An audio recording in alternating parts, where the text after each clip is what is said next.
युनिफर्ममा आऊ, ड्रेसमा आऊ भनेर बच्चाहरूलाई मार्नु हो। आज तपाईँहरूलाई यति चुनाव मात्रै गराउनु रहेछ होइन त?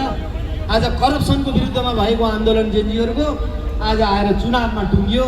आज तपाईँहरूले यो 76 जनाको आत्माले पोल्नेछ र नेपालमा गौहत्या भनेको राष्ट्र हत्या हो, माताको हत्या हो, यति बुझ्नु पर्दछ।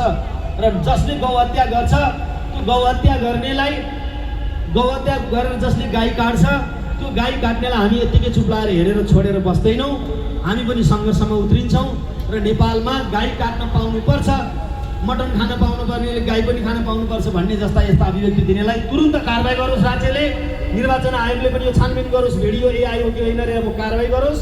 र यो चुनाव सम्पूर्ण नेपालीहरूले यदि चाहनुहुन्छ भनेदेखि यो चुनाव हुनु हुँदैन। यो चुनाव हुनु भनेको देशलाई बर्बाद बनाउनु हो र पश्चिमाको आडमा यो चुनाव भइरहेको छ।